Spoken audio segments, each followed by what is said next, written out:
is an Unspoiled Network podcast.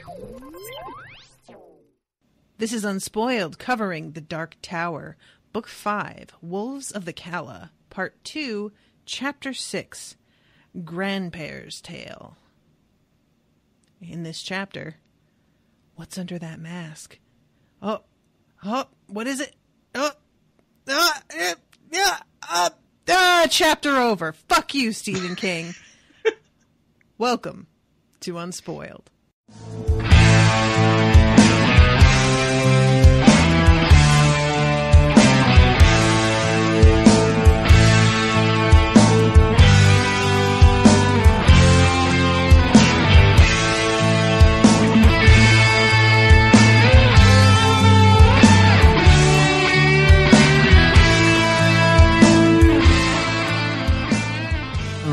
Fuck you, Stephen King, indeed.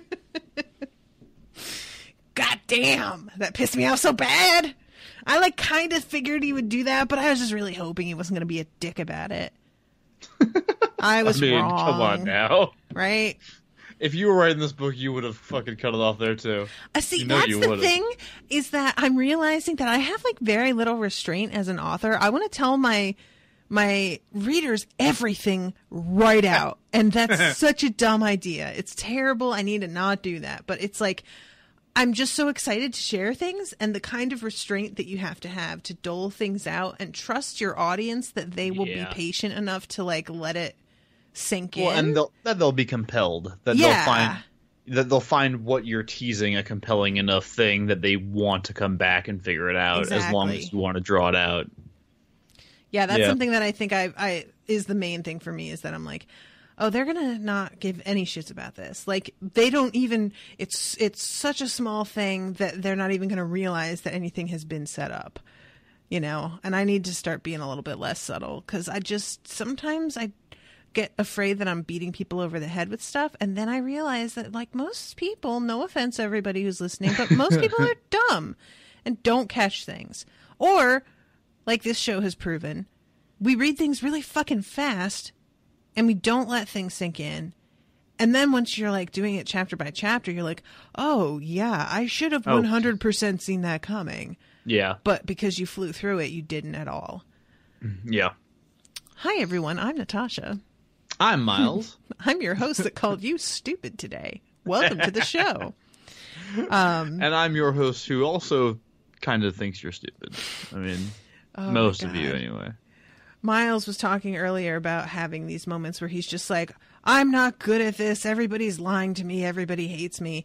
And my moments of self-doubt are very different, where instead of just thinking everybody hates me, I think everybody really likes me because they're too stupid to know the difference, that I'm really bad at my job. That's where I go. It's this weird circular thing. No, I kind of do that too sometimes, though, because I'll get into a place where it's man, everybody thinks I'm so great. If they only knew. Right. If they only knew what a fucking fraud I am. Yeah, I go there too. Yeah. I go there too. I'm just yeah, of course you think I'm great, because you don't know any better. How would you know? I just have all the insecurities, basically. All the different flavors are kind of, I'm a Neapolitan. In terms of my mental health. Listen, and the thing that has helped me the most with ever feeling like I'm not good at my job, I've said this before, I listen to other podcasts. Goddamn right. Because, let's face it, most people are bad at it. They're Dude, bad I at listen it. You listen to podcasts that are produced by, big companies. Mm-hmm. You listen to the podcasts that are produced by, the NFL or Democracy Now! Or something like that, and sometimes I'll just be listening to going hey, do you guys need an audio guy? Because your quality is shit. Yeah, and I mean I will have problems with my audio all the time, but I try and keep it consistent where at least I'm aware of it. Sorry, this is not meant to be I'm shitting on other podcast thing, but it's mostly for me the thing is that people don't try and keep it moving. There'll be long pauses or weird stretches of awkwardness, or the people just don't have great chemistry or whatever. And it just sort of slogs. And that's what can get really, really tough. Or in the case of one podcast that I actually do like, but he speaks in such a stilted way that it can be really distracting. And I'm just like, dude, holy shit. Are you a fucking bot? Like, it feels sometimes like he's a fucking bot. But it's also still kind of a fun show, so I let it slide. We were, a couple of my buddies and I who used to do the Timekeeper's Table wrestling podcast are talking about bringing it back potentially in the near future. Right on. And, because I don't have enough on my plate. And I was saying to them, I was like, yeah, but like, that'd be great. Like, I want to bring it back too, but there really are, like, for some reason, like, professional wrestling is the thing that everyone wants to do a podcast about. There are literally like 1,000 of them. I don't think that's even an exaggeration. Wow. And I was like, what could we possibly bring to the table? Like, there's so many of these podcasts. We're not like insiders. Like, what are we going to bring as a wrestling podcast? And my buddy was just like, well, we're good. Mm-hmm. I was like, oh yeah. There's a dearth of those. That's the main, like, because I have a lot of people who message me and they're like, hey, I'm thinking about starting my podcast. Do you have any advice? And my only advice, which I never give, is just don't fucking suck. Right. Because it, like, yes, podcasts, the whole market is saturated. Yes, whatever you've decided you want to cover, it's been done. I promise. Like, yes. Unless it's something incredibly weirdly niche. And almost, if that's the case, it's even more likely that it's been covered. Like, it's just the sort of thing. So really, the only thing is don't suck. And it's impossible advice because nobody thinks they suck, so they would just stop doing what they do. Like, people they will have moments where they're like, maybe I'm not good at this, but it never lasts long enough for them to be like, no, actually, I should just quit. Mm-hmm. And on the one hand, I'm like, yo, man, maybe you should just, move on and do something else. On the other hand, I'm like, yeah, you keep on pumping out those shitty podcasts because I look great right now. So I go back and forth on that one. Anyway, so let's talk about a book. Let's talk about this book that we're talking about so we can actually be good at our jobs and not be one of those shitty podcasts. Right? I'm like, everybody's like already hung up. Yeah. You guys are assholes. I have a great podcast. Shut up. I'm sure you do, listener. I'm sure you do. Why'd you stop listening to that podcast so early? Oh, they just spent the whole time talking about how much better they were than everybody else. Not actually doing what they were supposed to be doing. Whatever. As you do. So we are on book 5 of the Dark Tower series, which is a series that Natasha had never read until we started doing this podcast. It was a series that I had read the first 4 books of before we started doing it, and I have since read book 5 and book 6, keeping ahead of Natasha for the purposes of being the spoiled one. And I am continuing to move along through book 7. It's a long one, guys, and not all of it is interesting, but we're moving right along. So I've read this. Natasha has not. Natasha, what did you think of Grandpare's Tale? Well, there's the real uneasy misogynoir going on where he is creeping up on Susanna, so not a big fan of that. But other than that, I did really like this. Like, just getting to hear about somebody standing up to these guys fucking finally. It's a good story. It really is, and it's something that's satisfying considering how much Eddie believes him after everybody was kind of like, yeah, well, he's kind of full of shit. Everybody being his son. Who? His son-in-law, right? Right. Yeah, because I think the grandpere is Zalia's father, correct? Right. So yeah, it's interesting. This whole part 2 of this book is called Telling Tales. Mm-hmm. And it really is like we've had Callahans, and we're gonna have more Callahans later on, and then we've had Grey Dick, and now we have Grandpare's Tale.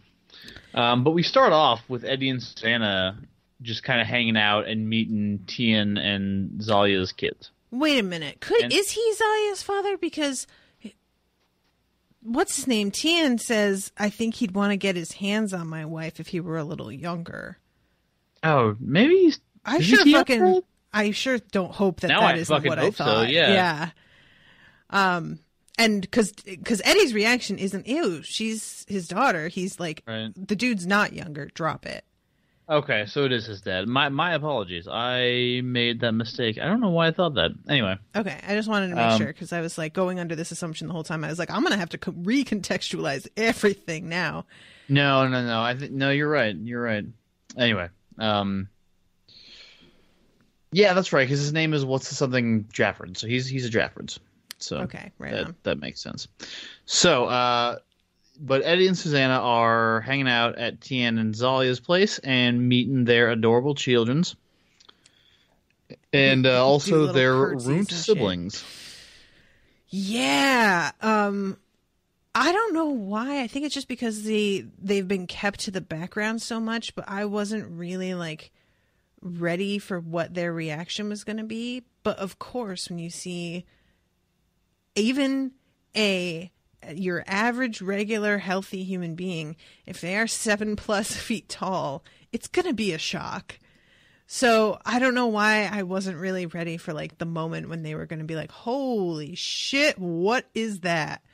But yeah, they are taken aback both by their size and how much they still look like their twin that didn't get taken. Yeah, even though they're all like giant and twisted. And one of the really interesting things that I liked was at one point, I think it's Eddie who's like wondering if Tia is like, does he think of them as men and women or as a boy and a girl? Mm-hmm. He's like, it doesn't really matter. Yeah, exactly. And yeah, it's like, and Eddie also is like really kind of taken with the kids as a concept. Yeah. Having that moment of just like, oh, family. And I'm like, not a good time, Eddie. Yeah, he has this moment of like, oh, domesticity would be so nice. Mm-hmm. It's like, yeah, that's great. Not now. Don't do it. It's a demon. It's a demon. If we're being honest, probably not ever, but definitely not now. Yeah, he has a kind of interesting moment later on where he's like, yeah, I know things between me and Susanna are going to end really badly. I'm like, can you not like do this right now, Eddie? Oh, and he kind of tells himself not to. He's like, yeah, why don't we just focus on having it be good while we have it? And I was like, yeah, that's some Eternal Sunshine shit right there. Have you seen that movie? Eternal Sunshine? Oh, yeah. Sure. It's one of those that like I cried my eyes out so hard after I watched it and then never watched it again. I couldn't do it. Oh, really? Oh, I've seen that movie so many times. Yep, I couldn't do it. I love it. It's one of my favorite movies, but I definitely was like, all right, I am emotionally drained and never can go through that again. I don't blame you. I do not blame you at all.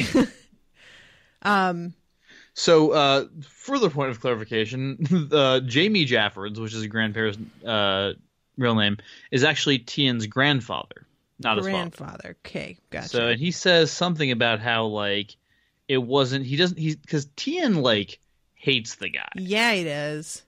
And Eddie asks him about it, because after they meet the kids and after they meet Tia and Zalman, and Tia is just like really loving this idea of taters and gravy. Like she's just really into it. Same. Like you go. Tien takes Eddie out to Son of a Bitch Field, which he was the one he was plowing when we first met him. Yeah, can we talk about the fact that he is asking, well, it must be hard with a horse out here. And his response is, oh, I plow my sister. Don't say that, please. Thank you. I was astonished that Eddie doesn't like guffaw and have to like keep himself from making a joke. It's like it doesn't even occur to him. I'm like, whatever. Was plow like? Do you think plow was a colloquialism for sex back in the 80s? Are you kidding? Oh, come on. I don't know. Was it? I definitely. All right. Definitely. I mean, why would like when people used plows? I would imagine is when that colloquialism began. Yeah. Right. That's probably true. Yeah, because you're planting your seed, right? Yeah, exactly. Like I'm not going to be saying nowadays suddenly being like, oh, he really tuned my harpsichord. Like somebody, this doesn't make any sense anymore for me to just start it now. 20 years is going to be like, he really edited my podcast. Right? Oh, God. He really liked my post.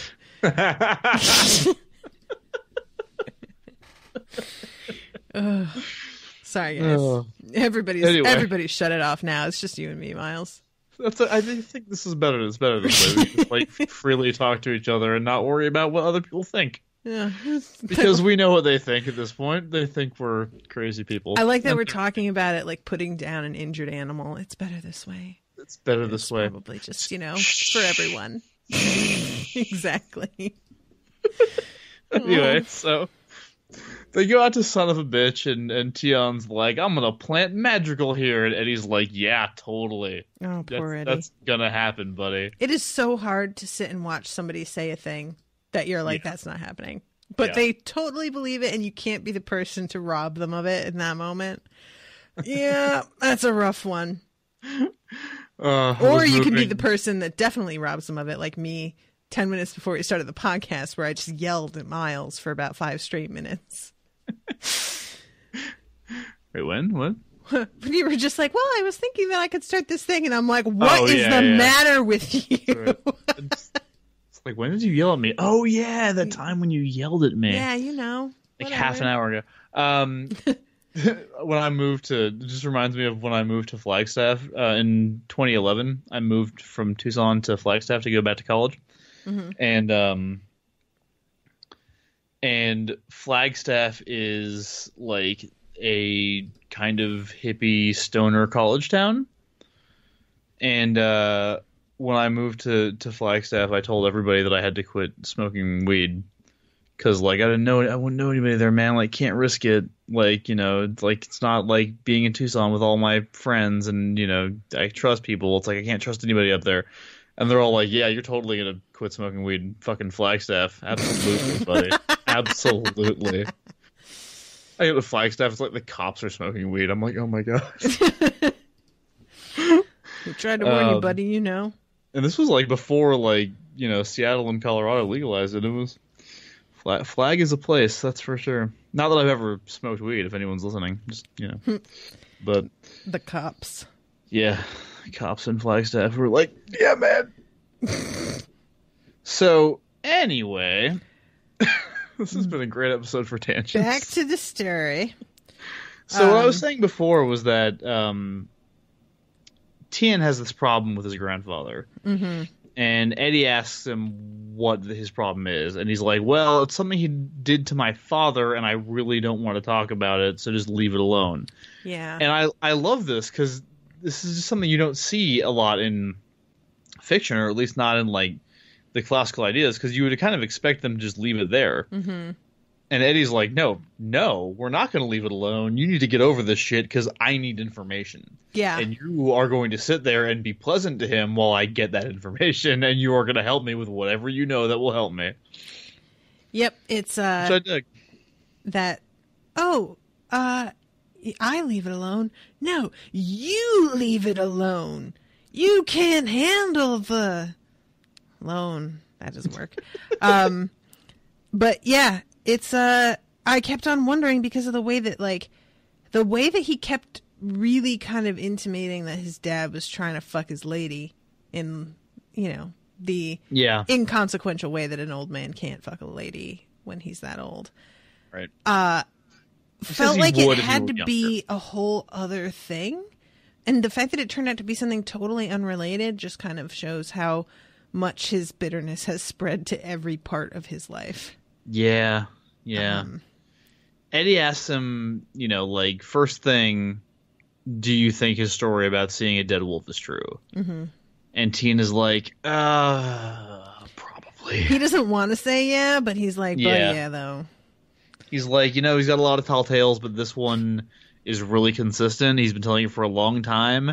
And also, like, my granddad had grit back in the day. Yep. He had trum, as they call it. Yo, I love that he's just like, listen, I hate the guy, but I have to give him his due. Have you ever been, this reminds me of something. The other day, I made a comment on something that was really, like, not well thought out, and my intent was to make fun of a thing, but it sounded from the way that I phrased it like I was not making fun of the thing, like I was agreeing with the thing. Yeah. And somebody like called me out, but the someone who called me out is somebody that I like fucking can't stand at all. Like a person that if I really said that I hated somebody, and I don't hate practically anybody that I actually know. I hate people in theory. I was going to say, that was a really nice cover right there. Do you know what I mean? Like, I hate people, like, from afar, but I don't hate people that I really know. But this is a person that I know, and they are terrible. And they are consistently terrible. Like, I've given them many chances to not be, and they always are. And yet, when they called me out, I was like, oh, yeah, but you're right, though. But I was, like, so fucking bitter about it that it took, like, an hour or two of me just, like, stewing over it to finally be like, yeah, well, I guess they're right. Whatever. Like, you just don't, when it's somebody you don't like, it is so hard to get past it. And if you can get past it, then cool. I finally was able to. But it was a close thing there for a second, because I was about to just dig my heels in and be like, fuck you, bitch. And I thankfully didn't and learned a lesson. But I loved this moment where Tien has to kind of stop and, like, he forces himself to say, yeah, all right. If there's any story that he was probably telling the truth on, I think it's that one, because it's the one that hasn't changed. Like, it changes every now and then a little, but it's mostly exactly the same as it was the first time he told it. And I knew his rep, and he was kind of a gangsta. So I bet he did what he said he did. I forgot that that Eddie, when he's, when Tien's telling him how he's going to plant on this field, Eddie's like, yeah, sure, and thinks about Henry. Yeah. And is like, oh, yeah, just like we're going to get super high and then we're going to quit the heroin. Mm-hmm. Totally. Yeah, because nothing makes you want to quit something like having the best time of your fucking life when doing it. Right. It's just such an insane, like, and I'm not saying it's insane like, oh, you dumb addicts, because I'm always going to be chasing that perfect croissant. Something. There's always going to be something. But the thing is that you act like, well, I'll just get this one and then that'll satisfy me forever and I'll be done. And that's so the opposite of what happens. Then you just remember that chasing the dragon is called chasing the dragon for a reason, because you're chasing it. You never catch that shit. Right. Like, and man. Really, what would you do with it when you did? Exactly. Yeah, look at my dragon. Lame. So they talk about how he plows, they talk about how he uses his sister to help with the farm. Literally says, I plow my sister. Why, Stephen King? How could you just drop that in there and then you don't even, like, address what it sounds like? Come on. Because Eddie's jaw drop and he says, you're shitting me. And I thought for a second he was going to make a joke, and then nope. He does have a line that's like, but man, she's your sister. But, like, it's after it's clear that they're not fucking, Mm-hmm. And then Eddie asks why he doesn't get Andy to help with the plowing a little bit, being that he's a, like, 10-foot tall robot or whatever. Yes. And Tien's like, well, this is one of the things he doesn't do. If you ask him to do it, he'll ask you for a password. Mm. And we don't know any of the passwords, obviously. And Tien basically says, like, all Andy really does is tell us when the wolves are coming. Mm-hmm. Which we're, like, super thankful for, but he doesn't really do anything else. Yeah, this is something that when he's like, and I'm going to say thank you, and Eddie's like, but why, though? Why do you say thank you? Because he's just bringing you really shitty news over and over again. And kind of keeps that shit to himself, that thought. But, like, it's just really crazy to me that nobody has ever questioned this a little bit deeper.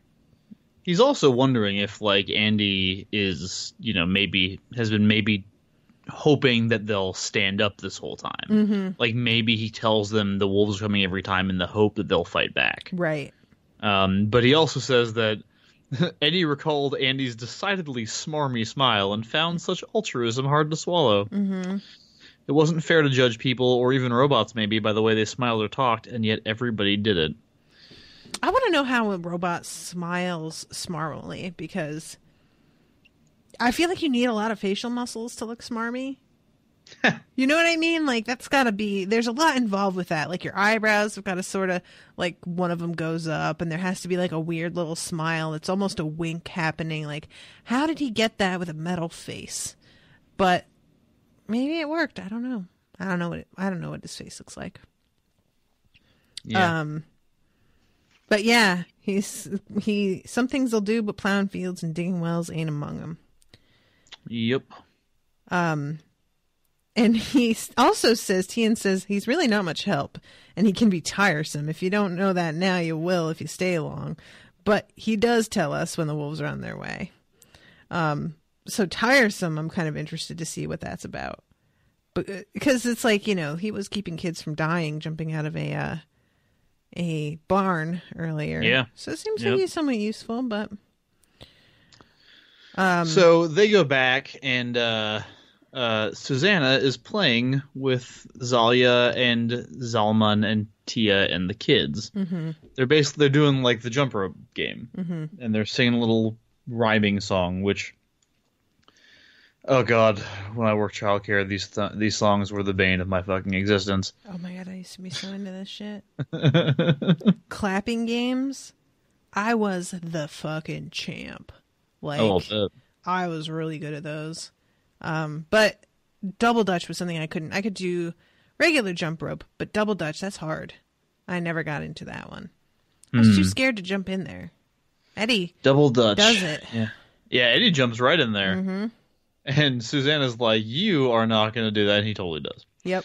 And they're telling the root ones are spinning the rope, and all the kids are jumping, and everybody's having a great time.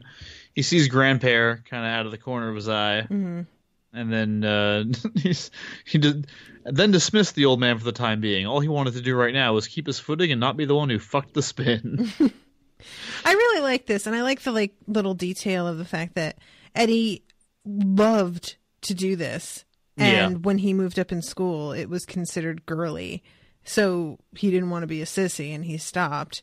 Sure. And then later in high school phys ed, he'd briefly rediscovered the joys of jump rope, but never had there been anything like this.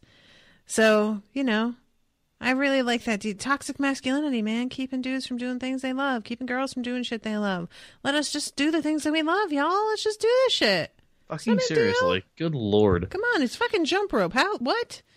It's so weird how we've gendered such strange shit. Yeah, I know. Jump rope? How is this even... Why? What? It's just, when you stop and think about it, it's fucking ridiculous. There are definitely things that I can understand a little bit more why they're gendered, because it has been for such a long time. For example, the concept of makeup. Like, I understand that it originally started for men, but it was used for the last probably 500 years more by women. Sure. And so to that degree, I understand more, not that I agree with it, why it is seen as a more feminine thing to use makeup. But fucking jump rope, I don't get it. It's so funny. Yeah, I mean, even if it was even makeup, it's sure, there's a tradition of it being a feminine thing, but the fact that is in our culture is a bad thing. Mm-hmm. At least if you're, you could argue that it's even considered a bad thing for women to do it because it means they're women, but it's really bad for a guy to do it. Yeah, because it's they're anything that equates a man with having feminine behavior. And just the same as the idea of women having to act like men to be taken seriously. Instead of traditionally feminine personality traits being valued, we have to pretend we don't have those. Yeah. In order for anybody to take us seriously. It spreads out in so many directions. It's insanity. It's ridiculous. Guys, it's just made up. We just made all this shit up. That's the main thing, is that people will talk about it. Well, this is just how it is. Holy shit. No, it's not. This isn't, we decided at some point. I hate that argument. It's no, somebody made this decision. Mm-hmm. It's like language. Yep. Why is that called a tree? Because somebody decided to call it that a long fucking time ago. Exactly. It's everything is by choice. except for fucking natural forces. Everything is by choice. Like, the entire, I could go on. Right, yeah, like, totally. I feel myself going into this whole discussion. Yeah, we're spinning fucking out of orbit and into space. Yeah, that's right. Space. Space. So I don't know. It's just like, I do love the scene though, because it doesn't really, at least as far as we've seen, it doesn't really mean anything. Like, there's no ramifications from them just hanging out playing jump rope for a while. But it's, Susanna thinks of it as a magical moment. And it's kind of like they compare it also to Roland doing the rice dance. Mm-hmm. Except that it's all of them together instead of just one person performing, which makes it slightly better. Exactly. And everybody doing is having a great time. Tien is laughing, and even Jamie, old grandpa, is laughing about it, and everybody just has a wonderful time. And afterwards, somebody screws it up, but they don't care who it was. And Eddie and Susanna have this really touching moment. I don't know. I love the way King understands that, like, no matter what's happening from a narrative perspective, like, these little moments exist. Sometimes no matter what's happening around you, you can get really wrapped up and happy by just, like, the simplest thing. Yeah, most and definitely. He really gets that, and he uses it a lot in his fiction to create these, because his fiction is full of horrible things happening. And I love how he uses these moments to create the sense of, like, peace and happiness, and just these little eddies, these little, like, eyes of the storm. And I don't know, I think it's really effective, because I think you can't just have horrible things happening all the time unless you also have these little moments of I don't know, I want to say divinity, but it's not the right word, but joy. Sure. Yeah. Yeah, I was actually thinking about that like, this is something that this is the kind of stuff that I feel like a lot of writers won't do because they're trying to move the plot forward, and this doesn't move the plot forward. So they're like, well, we don't need that, but this is what makes characters who they are. Yeah. So I find this kind of thing to be really, really important. And now when you have an entire fucking book, right, it's just this shit, it doesn't always work. Yeah, I'm not saying anything about that though. Sorry guys if you can hear that. That is my cat clawing the shit out of her cardboard cat scratcher. She is going to town. Do you know that I don't think I've ever seen her use this other than the very first day I brought it home? Really? Not one time. And yet here she is using that while I'm recording, of course. Well, she knows you're recording, yeah. This bitch. Sharon has our dog in the other room, otherwise he'd probably be scratching himself, even though he doesn't scratch himself ever. So yeah, he has that moment with Susanna where he's like, oh, so this isn't going to go well. And then if it's so, then your job is to make it as good as it can be for as long as it can be. Will you do your job, Eddie? Yeah. Oh, bless. Yeah. So then they have dinner, and there's a whole lot of food. And there's this moment where Tien is trying to ask his grandpa if he wants some bread, and his grandpa's like, if I did, I could get it myself.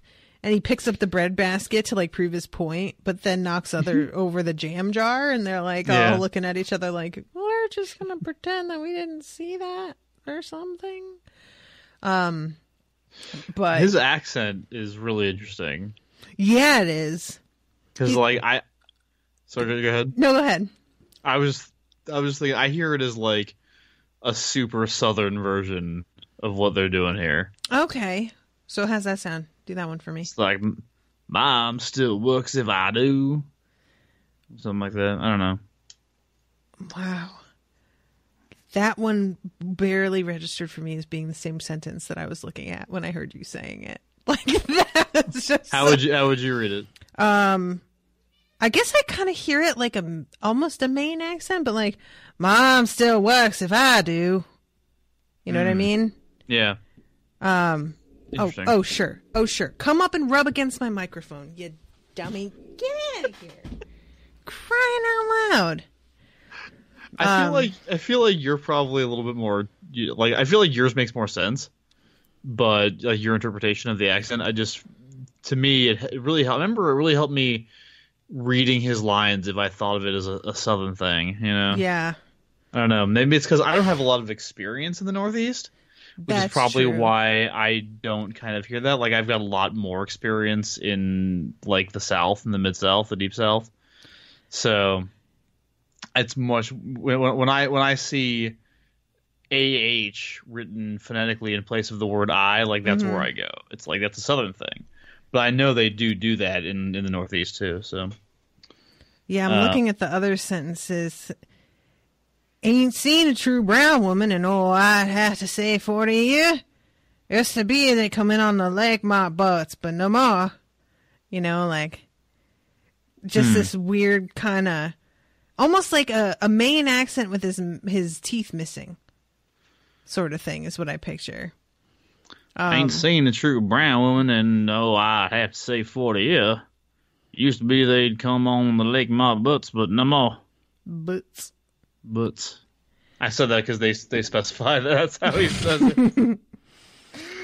I also love slag it as a exclamation. Yeah, I want to know what that means. I'm going to use that. Slag it. Slag it. I like it does sound like something that probably just rolls off the tongue, right? Like, yeah. And so they all eat dinner, and finally Tian's like, oh, hey, these two want to talk to you about the wolves. And Susanna's like, oh, I'll help you clear the table. And Zalia's like, there's no need. Eddie thought the woman was sending Susanna a message with her eyes. Stay, he likes you. But Susanna either didn't see it or elected to ignore it. I'm like, yeah, that last one. Yeah. I figure Susanna knows perfectly well, and she's not here for this shit. So yeah, nah. I wonder why though. You wonder why, dude? Is this a real question? What am I missing? He's totally being like, oh, look, a sexy brown woman. Oh, I see what you mean. Yeah, holy shit, no, you don't want to be around that. She just wants to get out from the table. Yeah, okay, from the leering dude who's just totally fetishizing her. That's legit. Sorry. And not only that, like, even when she's not there, he's like to Eddie, oh, is the brownie yours? Like, oh, gross. I forgot about that, to be honest. Yep. Yeah, that is on me. That there is no questioning why she wants to get out of there. So yeah, she takes off, and he basically says, you know, he's kind of being coy a little bit. Jamie is, but Tiana's like, oh come on, you've told this a million times, just tell it again. It's real easy. And it seems to be like once he starts to tell it, he sees that Eddie is really listening, like in a way that Tian never really, not just that he didn't, but that he couldn't, because he doesn't have the heart for it the way that Eddie does. He's not a fighter, you know? Yeah. So once he notices that, it sort of makes him sit up straight and go, all right, you know what? I'm really going to actually say, here it is. The old man's face gleamed memory-bound. Eddie did not glimpse the young man who had been. Grandpere was too old for that. But in his rheumy eyes, he saw the mixture of excitement and determination and sick fear which must have filled him that day, must have filled them all. Eddie felt himself reaching out for it the way a hungry man will reach for food, and the old man must have seen some of this on his face, for he seemed to swell and gain vigor. Certainly this wasn't a reaction the old man had ever gotten from his grandson. Tian did not lack for bravery, say thank you, but he was a sodbuster for all that. This man, however, this Eddie of New York, he might live a short life and die with his face in the dirt, but he was no sodbuster by Riza. So, yeah, I like that moment a lot, that he's just like, oh, here's somebody who's actually hearing me, which is like, it's so hard to put into words what that's like when it happens. Somebody who gets it, but you just know when it's happening. And it does make you go, all right, I'm gonna actually like really tell this. Because when it feels like somebody's not interested, you cover the high points and leave things out just to keep them engaged until the end when it seems like they might otherwise kind of fade out partway. Sure. But Eddie can't afford to have that happen. Exactly. So yeah. There's also this little moment earlier on where Eddie gets a little bit exasperated because Jamie asks if they've eaten yet. Oh my God, I love that. And Eddie's like, oh, God damn it, yes, we have. Yeah, because he's like, well, I usually want to tell my stories after I've eaten, and I don't feel like it. So I figured we probably hadn't eaten yet. Yeah. I guess. So he went out with a group. Mm-hmm. He says it's Pokey Slidell, who was his best friend, and Eamon Doolin and his wife, that red-headed Molly, and she was the one who killed the wolf with the dish, I think. Oh, how about that? Yeah. How about that? Which makes it even more amazing that nobody mentioned this to Nobody said any of them. any of this shit. It's like the one time anyone has ever killed one, it was a woman with the fucking plate. And do you know what? He says that, like, oh, I probably only took credit a couple times to get a woman to fuck me. But I bet you anything that nobody wanted to admit a woman had been the one who did it. So he took credit a couple times, and they were like, yeah, that sounds more right. And they just spread that story around. Yeah, like, that makes a lot of sense. That's just, history has taught us that frequently women do not get credit for shit. And oftentimes, it's not even just that, like, somebody stole the credit. It's just that history just didn't feel like a woman did it, probably. So, no, let's just give it to the dude. That seems right. That seems right. Like, it's bananas. And it just makes so much more sense why, what's her name? Margaret? Yeah, Eisenhart, yeah. Her husband was, like, so dismissive. Yeah. And just like, oh, they probably just press a button. I'm sure that they're not totally skilled craftsmen who hone this, like, fatal weapon. I bet it's just a machine, whatever. Like, that if they don't really believe that this woman actually did some serious, pretty much historical damage with this particular type of weapon, it's going to be way easier to ignore everybody. Yup. And and she carries like a sling with a bunch of them in there. Yeah. Which I found really basically. Awesome. Yeah. Like how, because the edges of them are so sharp that when Roland drops a straw, is it over the edge? It just like swink right through that, right? Yep. What do you use as a quiver to hold plates that sharp that they don't cut through? Ooh. Would straight up wood work? Would that be enough? Because leather isn't enough. God, I mean, you'd have to have... I don't know. I'm asking the tough questions tonight. Sorry. Maybe it's like a... Nope, I got nothing. I was like, no, that wouldn't work. I don't know. Just go with it, Natasha. All Jeez. right, sure, it's fine. Why can't you just enjoy it like everybody does instead of like figuring out where it doesn't make sense and stuff? I'm sorry, I stink. Game of Thrones is still one of the best shows on TV, man. Anyway. Sorry. Oh my God. So we go into italicized flashback here pretty soon. Before we get there, we do find out a few things. So this was one of the occasions where they had decided to hide some of the kids. Right. And but they knew exactly where they were. And they set fire. This is what's so, like, it's not just that they figured out where they were. It's like they knew already where they were, which is really suspicious to me. That's the kind of thing that makes me go, is that what Andy's about? Like, is Andy spying and telling acting like, oh, well, the wolves are coming. And then he, like, goes and finds their little hidey holes and is like, hey, wolves, here's the hidey holes. Mm-hmm. I don't like it. I don't like Andy. Burn him down. He's a spy. I don't like him. They had it turns out the Tooks or the Tooks. I don't know. I want to say Tooks because of Lord of the Rings, but Fool of a Took. Fool of a Took. So yeah, the Tooks have little spaces where they keep their most valuable shit, and not even the people who worked for them knew it was there, but the wolves knew it was there. Mm-hmm. So yeah, and he also tells him this is all basically by way of an explanation that no matter what happens, Ibn Took will never agree to stand up and fight. Right. Because that is the family store, and it was burned down, and they don't want to see it burned down again. Yep. So that's just not going to happen. Yeah, totally understandable. Understandable.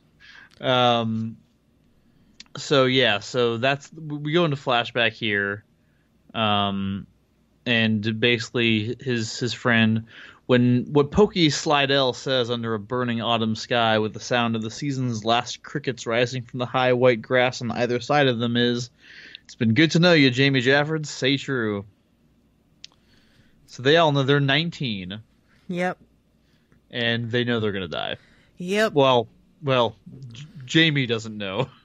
Jamie's like, well, maybe. Everybody else is like, nah, man. This is it. And Eamon is like, I feel like we should go to that ditch over there. Yeah. Lay down and snay down small, which is just great. It's like some Futurama shit right there, buddy. And then as soon as they go by, we jump out and have him. And his wife is like, "You do what you want." Mm-hmm. She says, "You can act like some pussy if you want to. I'ma stand up and take care of my shit. As for me, I'm going to stand right here where they can see me and shout my twin sister's name so they'll hear it plain." She's pretty good. She's pretty good. And she is pretty good because she gets one. She sure does. And a lot of good it does me because I don't get to fucking find out what's under that fucking mask. So thanks for nothing, Jamie. So they're on these horses.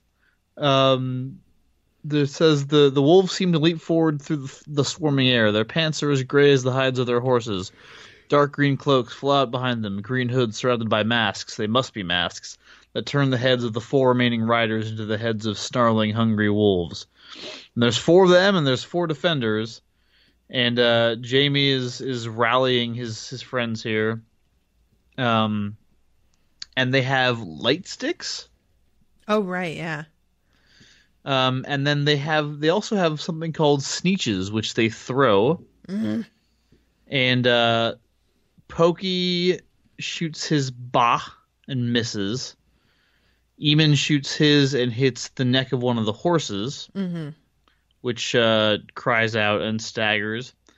And Jamie hits the chest of one of the riders, but it bounces right off because it's wearing armor. Because it has armor on, and he really thinks he got it.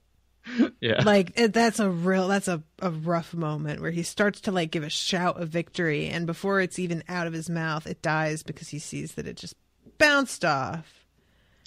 This always reminds me of the bit, especially as I watched it recently for Smash Fiction, but the movie Serenity.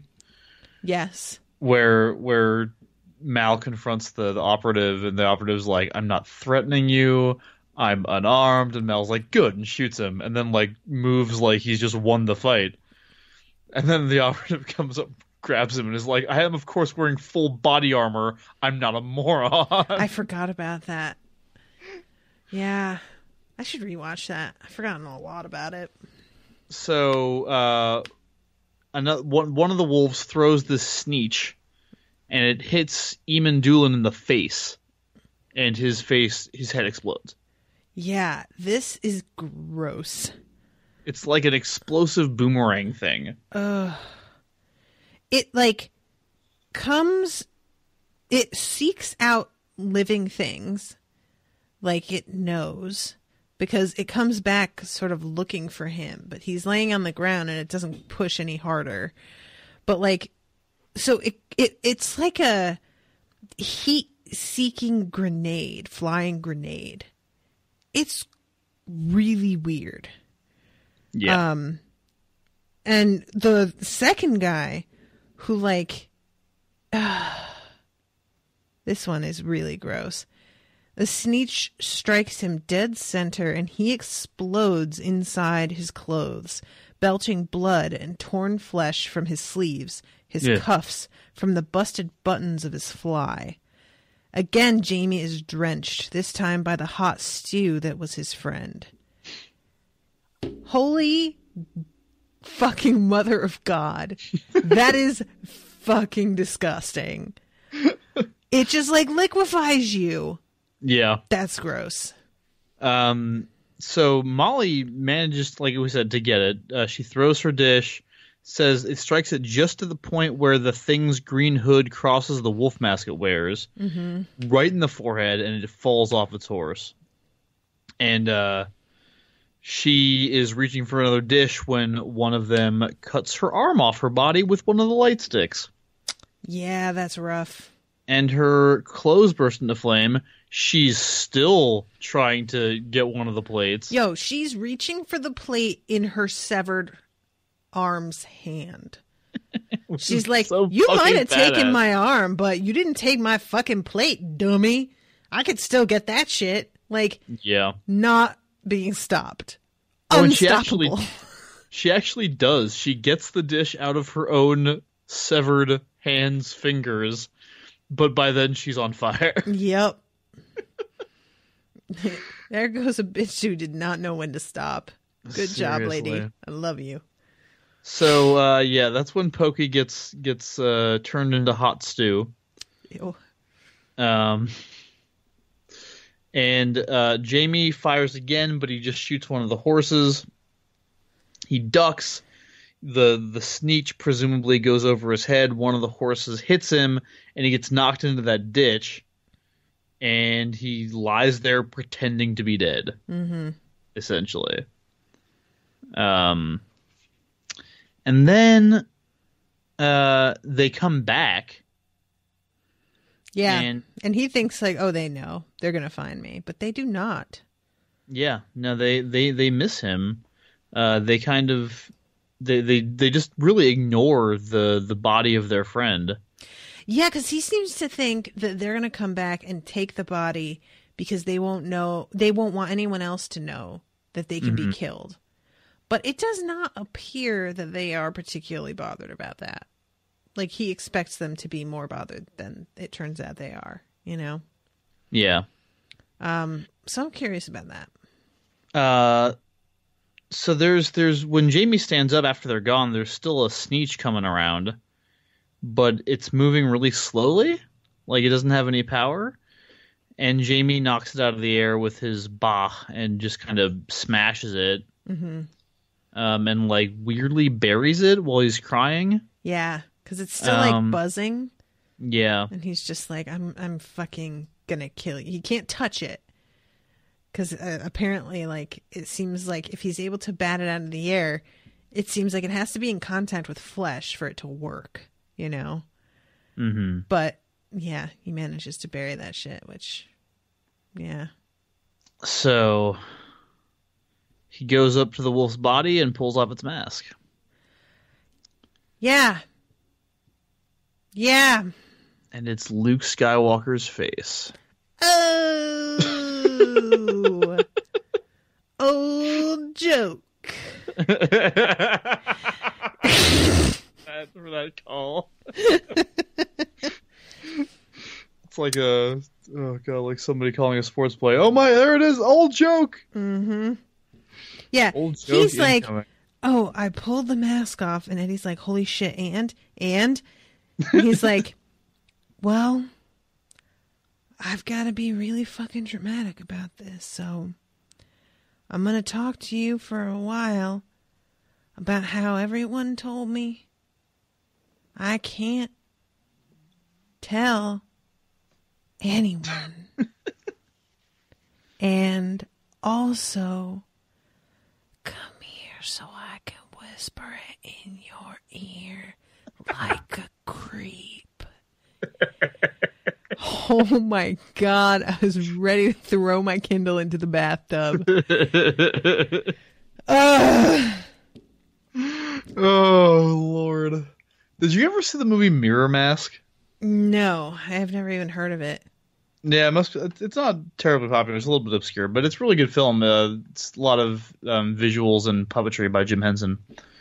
Very interesting movie. And at one point they find these guys that are like giants, kind of. Mm-hmm. And their like central feature is they talk super slowly. And so like the Ents, kind of? Yeah, kind of. But like there's long pauses between every word, and there's at one point where the main characters are like, like they're like fleeing for their lives or something. They're in a hurry, right? And they need some information, and they're trying to talk to the giants, and like they're just like, "Will you hurry up?" And then one of them starts, "But we sadly, oh no adjectives, please." That's funny. But yeah, so he leans in close. There's also a mention of the Red King here. The Red King always finds his henchmen, my boy said. It'd be good if no one ever knew you were out there. Better still if no one ever heard what you saw out there, lest to get back to him, even in thunderclap. And I seen a thing, young fella. I seen it.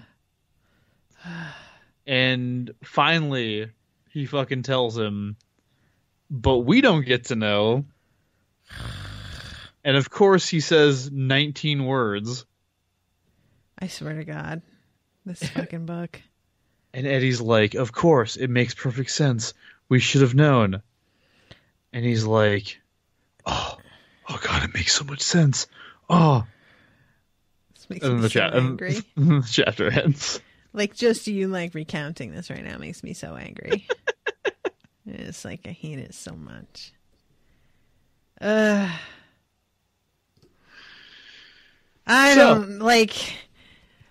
can't think of anything that would make Eddie go, oh, we should have known. And I'm sure once I find out what it was, I will be like that. But at this moment, that didn't do anything for me in terms of jogging ideas in my head. I was just like, well, I don't know what that means. I was the same way when I read it for the first time. I'm just like, so what could it possibly be? Like, because the thing that I kept thinking was that it was going to turn out that they were something like the vampires. That's why we heard Father Callahan's story was to give. But the way that Eddie says we should have known makes me think that it's something they knew about long before that. And, that it goes back a ways in terms of their like collective knowledge. And that I've got nothing, especially when he specifically addresses, we should have known the gray horses. I'm like, that doesn't do anything for me. Like, because I had been sort of theorizing that they were robots too, but the horses like were close enough that if they were, he would have known.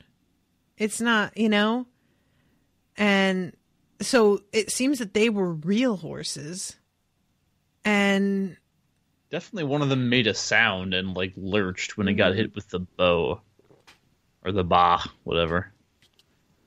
Yeah, can I also mention how frustrating the name Bao and Ba are together? We're not come on. But yeah, I just don't know. I got nothing here. No, fair enough. What were you gonna say? I was gonna say something in terms of the problematic colloquialisms used by the people in this fucking town. We aren't even there yet. Oh God. But that is a long conversation and a rant from me that is for another time. So. All right. I feel like you'll know when we get there, though. Anyway. So that's this chapter. We don't get to know what it is. I bet we don't get to know for like 7 more chapters. I bet we don't get to know until like the last chapter of the book. This fucking guy. This fucking guy. I'm looking... cranky. Give me a treat. Anyway, so I'm looking at the next chapter, and it's only about 20 pages long. The chapter after that is 40 pages long. So you want to do 2 chapters? I don't know. What do you think we should? Let's do 2 chapters. You want to do 2 chapters? Let's just do 2 chapters. All right. Well, then next week we'll do Chapter 7, Nocturne Hunger, and Chapter 8, To Store the Unfound Door. Ooh. All right. Well, everyone, I want to say hi to new patrons real quick. This week we had Kim Nister, Olivia DaCosta, Aaron Stott, and Chandra Trinkle. That is a great fucking name, Trinkle. Chandra Trinkle. I love it. Welcome to all of you. Thank you so much. All of you pledged above $1. Wow. Thank you guys. And those of you who are $5 and up, you are going to have access to the new Twin Peaks stuff that I'm recording with Maggie. I just recorded on episode 5 this morning for the new season that was just aired. And I just watched episode 6, like right before I started recording with Miles. And it is fucking excruciating at times. Holy shit, this show. But I would be very interested to hear y'all's input on how you were feeling at this point if you watched the new season, because it is full of weird... It's like he's just picked up like every plot thread is like a marble, and he just didn't really know what he wanted to do, so he just had like a bowl full of marbles and a wall of wet plaster, and he just like picked up a handful of marbles out of the bowl and chucked it at the wall and decided to see which marbles like stuck in the plaster and was like, yeah, let's go with those. It's at this point in time feeling utterly random. Like I don't know what to make of any of it. So yeah, help me out, guys. So yeah, that's $5 and up. And then $4 and below will get access to all of my other legacy patrons only shows. We covered Sherlock and Jessica Jones, and I'm trying to think, Luke Cage I think was patrons only. There were so many things that I've done that I lose track. I was just actually saying right before we started that I wonder if I added up, because Miles was saying that Smash Fiction reached 90 episodes, right? Recently? Yeah, and we just put out number 90 this past Sunday. I was trying to think, how many episodes have I done? Like, total. Including patrons only shows, including canceled shows. I should point out, I mean, we've done 90 Smash Fiction episodes, 21 episodes of Extraordinary League, 2 anniversary episodes, and 2 April Fool's episodes. So, okay. But yeah. But like, you've done a have million. No concept. Like, I couldn't even make an educated guess. I have no idea. I mean, the Song of Ice and Fire series alone was like 300 some episodes. Yeah, 381, I think was where we were at on that. Yeah. And then, doing Harry Potter twice. And then we're going to be doing Dresden Files. I just don't. And then, like I said, patrons only shows, like, I could figure it out, but Jesus, I kind of don't want to bother. But I'm just curious now. But yeah, so there's a lot of patrons only stuff. And also, if you're 10 and up, you're going to be getting soon, I will be sending out the postcard for $10 and up patrons for September, which is the 2-sided bookmark postcard. And one of the bookmarks is modeled after Rashawn's bookmark that she made for herself when she kept overreading on Harry Potter. And it just says, "Stop fucking reading." And the other bookmark I made for myself, and it just says, "Don't mention Quarrel," because I might have made a boo-boo in one of the early episodes of the show. Oh, really? Do you not remember me spoiling her on Quarrel? Oh, yeah. Yeah. Hi. Luckily, I spoiled her at the best possible moment because it was at the very end of the episode in which I thought we already found out who it was. But I sure did that shit. And it wound up being kind of a blessing in disguise because once I realized what I had done, I was mortified and I wanted to read her aloud the first like 2 paragraphs of that next chapter. And I did it on the air while she freaked out. And then all of a sudden people were like, "Oh my God, can you read a couple of these chapters live, like, again?" And that was what spawned the live read episodes, which a lot of people seem to like. And the people who don't like it really don't like it. But they're in the minority, so I kept doing it. But yeah, so that's how that was born. So that's going to be the postcard for September going out. Probably, I usually put them out at the end of the month, like in the last 2 days, but my birthday is coming up this weekend, so I'm guessing I'm going to put them out at the beginning of next week instead, because I will be busy over the weekend doing fun things. Yay! Fun things. A life. Alive! All right, Miles. Take over. All right. Well, I don't ever get to do fun things or have a life, which is why I have projects to tell you about. So you can check out the Smash Fiction podcast, which we just mentioned, on iTunes and Stitcher and Podcast Addict and wherever you get your podcasts. Smash Fiction, if you're not familiar, is a show where we take fictional characters and put them into conflicting situations, and then we debate and argue about who would win. The most recent episode that just came out this past Sunday, episode 90, as we mentioned, was River Tam versus Lilu. Nice. From the Fifth Element, and very fun match that was voted on by our patrons. So that match happened because we put out a poll of what match do you guys want to see, and our patrons chose River Tam versus Lilu. And if you would like to have a say in the matches that we choose, you too can become a patron over at patreon.com/smashfictionpodcast. This is a particularly good episode, both because of the match the fans chose, and because it is Dan Mulcairn and I on a team against our wives. And so that ended up being fun. Yeah. So it was me and Dan against Kit and Sharon, and it was a really fun episode. You can check that out right now. We're all over social media. Twitter at SmashFic Podcast. We're on Facebook. We're on Tumblr. And you can email us at smashfictionpodcast@gmail.com. And once again, if you like the show, please leave us a review on iTunes. And if you really like the show, then become a patron, because we have perks and stuff.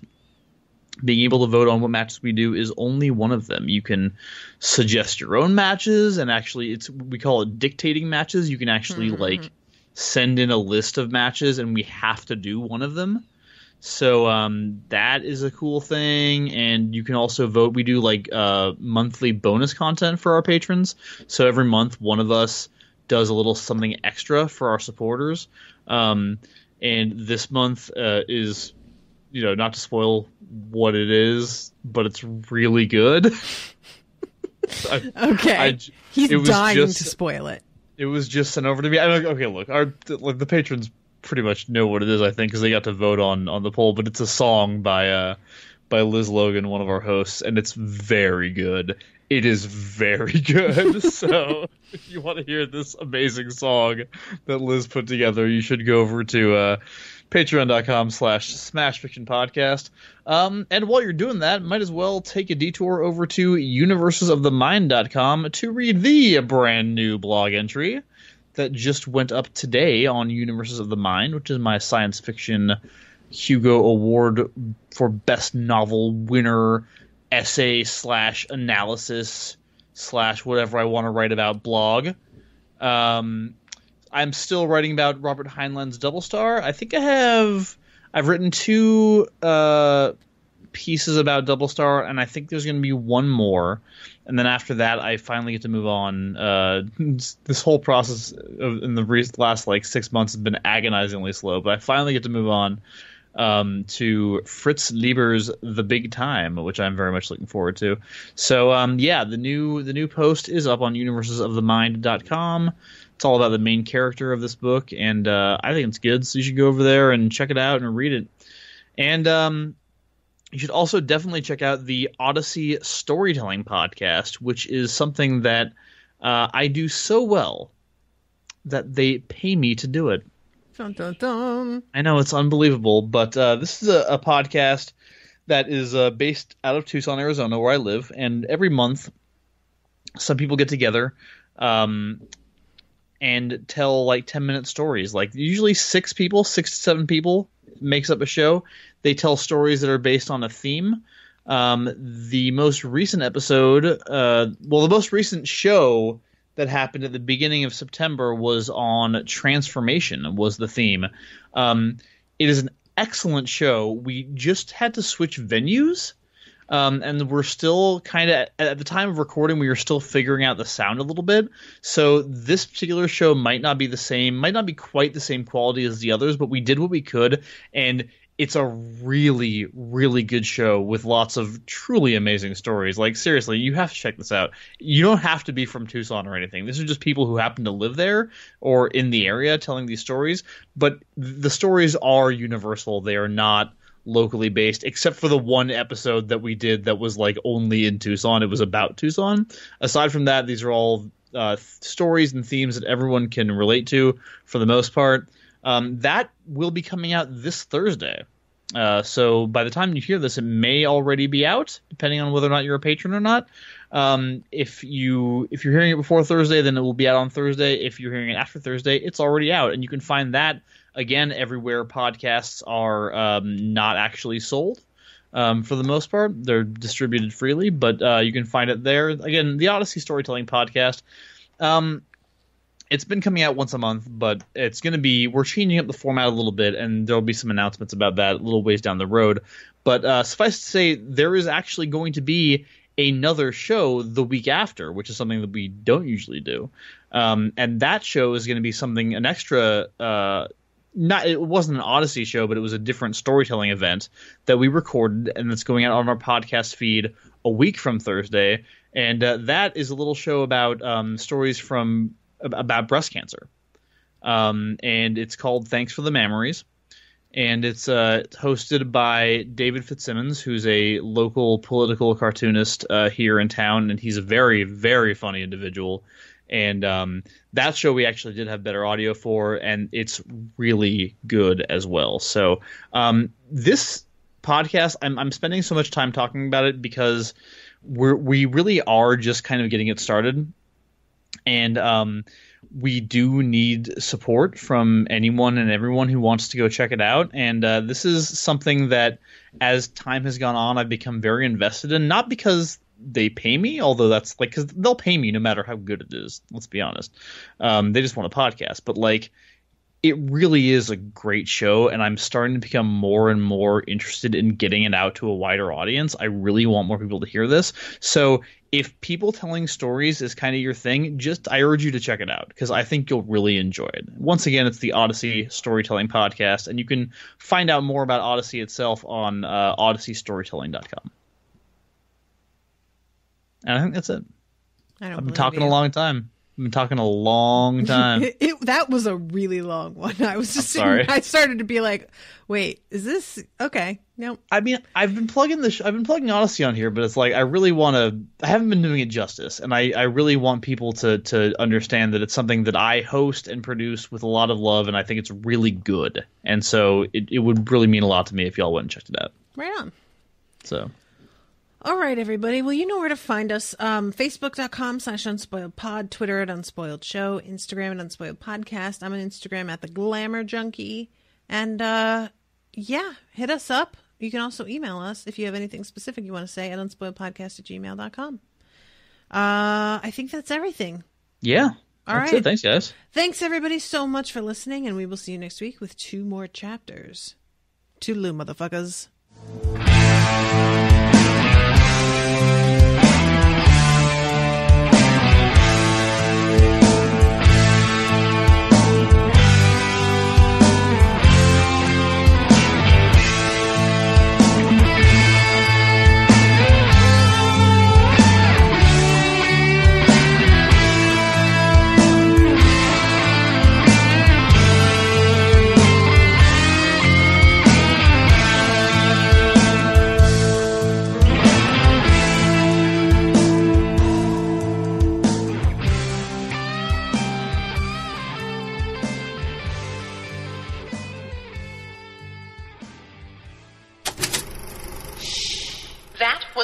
Unspoiled Network podcast.